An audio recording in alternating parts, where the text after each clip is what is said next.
জয় জুবিন দা জয় জুবিন দা জয় অসম জয় অসম মোৰ কোনো জাতি নাই মোৰ কোনো ধৰ্ম নাই মই মুক্ত মই কাঞ্চনজংঘা। নমস্কাৰ, মই চন্দন কুমাৰ নাথ। এটি নতুন ভিডিঅ'লৈ আপোনালোক সকলোকে স্বাগতম জনাইছো। আজি মই আছো বিশ্বনাথ জিলাত থকা বৰগাং। এয়া মোৰ পিছফালে দেখা পাইছে, এয়া হৈছে বৰগাং নৈ আৰু তাৰ একেবাৰে ওচৰতে বিশেষ ব্ৰিজ, কিয়নো ইয়াতে জুবিন গাৰ্গৰ ৰৈ ৰৈ বিনালে একেবাৰে শেষৰ চিনটো লোৱা হৈছিলে। আপোনালোকে যদি ৰৈ ৰৈ বিনালে ইতিমধ্যে চাইছে তেনেহ'লে গম পাব যে ইয়াত দেখিছেনে, এয়া এইখিনি ঠাইতে জুবিন গাৰ্গৰ ৰৈ ৰৈ বিনালে একেবাৰে শেষৰ চিনটো এইখিনিতে লোৱা হৈছিলে। এই যে ল'ৰাকেইটা আছে তাত লোৱা হৈছিলে। আপোনালোকে যদি ৰৈ ৰৈ বিনালে চাইছে তেনেহ'লে গম পাব যে একেবাৰে শেষৰ চিনটো য'ত জুবিন গাৰ্গৰ বন্ধু আহি কিনে খঙতে আহে, কিন্তু তেওঁক ধুনীয়াকে মানে সাৱটি ধৰে। একেবাৰে এণ্ডিং চিনটো এইখিনি ঠাইতে লোৱা হৈছে। এই ভাইটি কেইগৰাকী যে আছে এইখিনি ঠাইত ইয়াতে লোৱা হৈছিলে। ওচৰতে দেখা পাইছে এয়া ৰেলৰ ব্ৰিজ। এইখন একচুৱেলি ব্ৰিজখন এখন ভগ্নাৱশেষ, মানে ভাঙি যোৱা। কিন্তু চাবলৈ গ'লে এতিয়া জুবিন গাৰ্গৰ ৰৈ ৰৈ বিনালে যিহেতু শ্বুটিং কৰা হৈছিলে, বহুতো মানুহে ইয়াতে আহে, ফটো উঠিব আহে বা চাব আহে। গতিকে ক'ব গ'লে এক কথাত চাব গ'লে এয়া মানে পুণ্য ঠাইত পৰিণত হৈছে। গতিকে এইখনে আছিলে বিশ্বনাথ জিলাত থকা বৰগাং নৈৰ ওপৰত থকা এখন ভগ্নাৱশেষ, মানে ভাঙি যোৱা এখন ব্ৰিজ। কিন্তু চালেও ভাঙি গ'লেও জুবিন গাৰ্গে যিহেতু ইয়াতে আহিছিলে, দেখিছেনে এয়া চাওক, ফটো উঠিব আহিছে মানুহে। হয়তো এইখিনি ঠাইতে জুবিন গাৰ্গে ফেব্ৰুৱাৰী মাৰ্চ মাহত শ্বুটিং কৰিব আহিছিলে। মানুহবিলাকে হয়তো সেইটো টাইমত ফটো উঠিছিলে। গতিকে আমাৰ চাব গ'লে এয়া সৌভাগ্য যে আমিও আজি সেই বিশেষ ঠাইটোত আহি উপস্থিত হৈছোঁ। গতিকে মই ভাবিছোঁ এতিয়া ওচৰলৈকে যাওঁ আৰু স্থানীয় কিছুমান ব্যক্তিৰ লগত কথাও পাতি চাওঁ যে সেইদিনা যেতিয়া জুবিন গাৰ্গে ইয়াতে পাৰ্টিকুলাৰ প্লেচটোত ইয়াতে, গতিকে ইয়াতে আহোঁতে তেওঁৰ কেনেকুৱা মানুহৰ লগত বাৰ্তালাপ কৰিছিলে বা স্থানীয় মানুহে কেনেকুৱা অনুভৱ কৰিছিলে, সেই বিষয়ে এতিয়া ওচৰত গৈ জানিবলৈ অলপ চেষ্টা কৰিম। গতিকে মানুহক বেছি প্ৰেছাৰ নিদিওঁ, কাৰণ সকলোৱে দুখত আছে। গতিকে এতিয়া আমি একদম ওচৰলৈকে গৈ আছোঁ, এইখন ব্ৰিজৰ ওচৰলৈকে।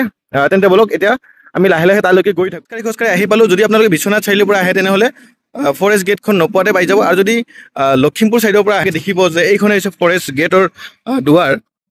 আৰু তেনেকৈ ইয়াৰ মাজেৰে সোমাই গ'লে চিধা এইফালে যদি আমি এতিয়া সোমাই যাম, সেইফালে গ'লে এতিয়া আমি সেই বিশেষ ব্ৰিজখনলৈকে গৈ পাম। গতিকে আমি এতিয়া তালৈকে গৈ আছোঁ। এই বিশেষ ঠাইখনলৈকে আহিলে আপোনালোকে গম পাব যে ইয়াতে প্ৰাকৃতিক সৌন্দৰ্য ইমান ধুনীয়া। তাতে মানে উমান পোৱা যায় সাধাৰণতে আমাৰ প্ৰাণৰ শিল্পী জুবিন গাৰ্গৰ নেচাৰৰ প্ৰতি কিমান আকৰ্ষণ আছিলে। একচুৱেলি তেওঁৰ যিবিলাক চিনেমা আছিলে, আপোনালোকে যদি কাঞ্চনজংঘাখন চাইছে গম পাব, সেই চিনেমাখনৰ বেছিভাগ প্ৰায় 80 to 90% শ্বুটিং তেজপুৰত কৰা হৈছিলে। আৰু একেবাৰে শেষৰ চিনটো কাঞ্চনজংঘাৰ মহাভৈৰৱ মন্দিৰত লোৱা হৈছিলে। কিন্তু ইণ্টাৰেষ্টিংলি আজি ইয়াতে আহিছোঁ, এটা বস্তু ভাল লাগিছে যে ইমান ধুনীয়া এটা প্ৰাকৃতিক সৌন্দৰ্য। মই আপোনালোকক ফ্ৰণ্ট কেমেৰা অন কৰি অলপ দেখুৱাইছোঁ। এয়া দেখিছেনে কি ধুনীয়া এটা প্ৰাকৃতিক সৌন্দৰ্যৰ মাজেৰে এয়া দেখিছোঁ তাত বহুতো ল'ৰা ছোৱালী গৈ আছে। আৰু মই অলপ জুম কৰি দেখাওঁ, চবেই মানে তাত মানে ফটো উঠিবই আহিছে আৰু চাব আহিছে যে ইয়াতে জুবিন গাৰ্গ আহিছিলে। আৰু স্থানীয় এজন মানুহে কোৱা অনুসৰি যেতিয়া আমি আহিলোঁ সুধিলোঁ যে ক'ত আছে, তেতিয়া সেই দাদাজনে ক'লে যে জুবিন গাৰ্গৰ ব্ৰিজ, তেনেকৈ কৈছিলে। তাতে মানে উমান পোৱা যায় যে তেওঁৰ প্ৰতি মানুহৰ কিমান আন্তৰিকতা আছে বা আছিলে বা থাকিব ভৱিষ্যতলৈকে। গতিকে এতিয়া আমি আহি ইয়াত ওচৰতে আছে বন বিভাগৰ এটা কাৰ্যালয়, বন আৰু পৰিৱেশ বিভাগ বুলি লিখা আছে, বৰগাং আঞ্চলিক বন বিষয়াৰ কাৰ্যালয়। গতিকে অসম চৰকাৰৰ অন্তৰ্গত। আৰু এতিয়া আমি আগলৈকে গৈ আছোঁ।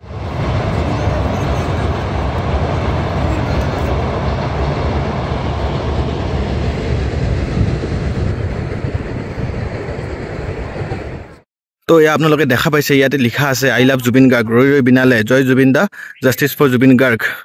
গতিকে আমি এতিয়া ভিতৰলৈকে গৈ আছোঁ। এইখন ভঙা দলং, চাওকচোন জুবিন দাৰ কেনেকুৱা ধৰণৰ মৰম মানুহৰ প্ৰতি, বা মানুহৰ তেওঁৰ প্ৰতি কেনেকুৱা ধৰণৰ মৰম। এইখন দলঙত চাগে আগতে মানুহে অহাই নাছিলে বা কোনো গমেই পোৱা নাছিলে, চকুৰে চোৱা নাছিলে। কিন্তু মই আজি আহি থাকোঁতে দেখা পালোঁ যে মানুহে যেতিয়া গাড়ীৰে গৈ আছে, লখিমপুৰ ছাইডৰ পৰাই হওক বা বিশ্বনাথ চাৰিআলিৰ পৰাই হওক, সকলোৱে আহি ইয়াতে ৰৈছে আৰু ৰৈ কিনে ফটো উঠিছে। মানে এটাই ভাবিছে যে প্ৰাণৰ শিল্পী জুবিন গাৰ্গে ইয়াতে যিহেতু আহিছিলে এপ্ৰিল ফেব্ৰুৱাৰী মানত চাগে, যিহেতু মই সেইদিনা উল্লেখ কৰিছোঁ মোৰ আগৰ ভিডিঅ'ত যে তেওঁ ইয়াতে আহিছিলে সেই অঞ্চলত। গতিকে সেইটো সময়তে চাগে ইয়াতে আহিব। গতিকে ইয়াতে দেখিছে লাহে লাহে মই অলপ কেমেৰাটো ঘূৰাই দেখাওক, ইয়াতে কিমান মানুহ আহিছে। আৰু আগতে চাগে এনেকৈ মানুহ অহা নাছিলে। একমাত্ৰ জুবিন গাৰ্গৰ মানে এটা বিশেষত্ব বুলি ক'ব লাগিব, তেওঁ এই দুনীয়াত নাই বা তেওঁ আমাৰ পৰা আঁতৰি গৈছে। কিন্তু মানুহবিলাকে চাওক, এয়া জুবিন অনুৰাগী, এয়া হৈছে আমাৰ প্ৰকৃত অনুৰাগী। আৰু সেই চাওক, বাছেৰে মানুহ গৈ আছে আৰু সকলোৱে ফটো মাৰি গৈ আছে। জুবিন গাৰ্গৰ ৰৈ ৰৈ বিনালে ইয়াতে মানে এটা বিশেষ স্থানলৈকে পৰিণত কৰি দিলে এইখিনি ঠাই। গতিকে আমি এয়া চাওক, দূৰ দূৰণিলৈকে যদি আপোনালোকে দেখা পায়, সকলোৱে আহিছে আমাৰ ফটো উঠিব আহিছে। আমাৰ এইবিলাক হৈছে জুবিন গাৰ্গৰ প্ৰকৃত অনুৰাগী। গতিকে আমিও আহিছোঁ আগলৈকে, লাহে লাহে আগলৈকে গৈ থাকোঁ আৰু সকলোৰ লগত আমি কথা পতাৰ চেষ্টা কৰিম যে কেনেকৈ কি আহিছিলে।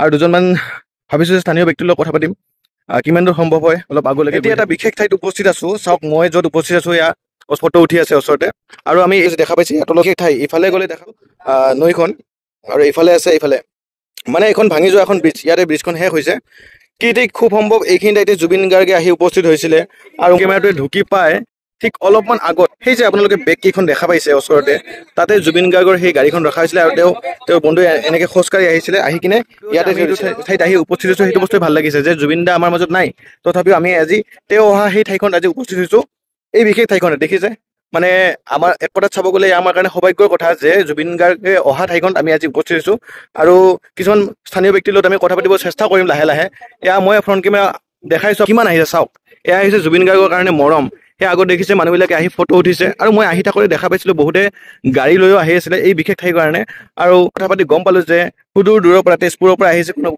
কোনোবাই গুৱাহাটীৰ পৰাও আহি আছে বহুতে এইখন ঠাই চাব আহি আছে একমাত্ৰ কিয় জুবিন গাৰ্গৰ কাৰণে কাৰণ জুবিন গাৰ্গৰ ৰৈ ৰৈ বিনালে একেবাৰে শেষৰ চিনটো ইয়াতে লোৱা হয় আৰু দেখাই দিছিলে এইখিনি ঠাইতে তেওঁ থিয় দিছিলে এইখিনি ঠাইতে তেওঁ থিয় দিছিলে ইয়াতে জুবিন গাৰ্গৰ ৰৈ ৰৈ বিনালে একেবাৰে শেষৰ চিনটো ইয়াতে লোৱা হৈছিলে আজি বতৰ খুব ভাল ৰ'দ দিছে মই ভাইটিসকলক ফ'ৰ্চ নকৰোঁ খুব কম বয়সৰ ল'ৰা কিন্তু তাৰে এজনে জনাইছিলে যে তেওঁ যেতিয়া জুবিন গাৰ্গ ইয়াতে আহিছিলে এই বেক চাইডে ইফালে থিয় দি আছিলে আৰু চাইছিলে যে জুবিন দাই কেনেকৈ শ্বুটিং কৰে বা বহুতো মানুহ আহিছিলে গাড়ী আহিছিলে বুলি কৈছে আৰু স্থানীয় লোকসকলে জমা হৈছিলে ইয়াতে যে কেনেকৈ কি হ'ব কি নহ'ব এতিয়াও জয় জুবিন দা ধ্বনি পিছফালে দি আছে আৰু ইমান ভাল লাগিছে যে আমাৰ নৱপ্ৰজন্মৰ তেওঁৰ প্ৰতি যি আদৰ্শ আৰু যি মৰম সদায় থাকিব কাৰণ তেওঁৰ আদৰ্শই আমাক সদায় উৎসাহিত কৰে যে কিবা এটা কৰিব লাগিব নতুন নতুন আনিব লাগিব চাওঁতে আমি ভিডিঅ'টোৰ শেষৰ ফালে আহি পাইছোঁ মোৰ পিছফালে দেখিছে ভাইটিসকলে আছে এতিয়া তেওঁলোকৰ লগত আমি কথা পতাৰ চেষ্টা কৰিম তোমালোকে কি ক'বা মানে শেষত জুবিন দা আমাৰ মাজত নাই কিন্তু তেওঁৰ এই ঠাইত আহি পাইছোঁ তোমালোকে কি ক'ব বিচাৰিবা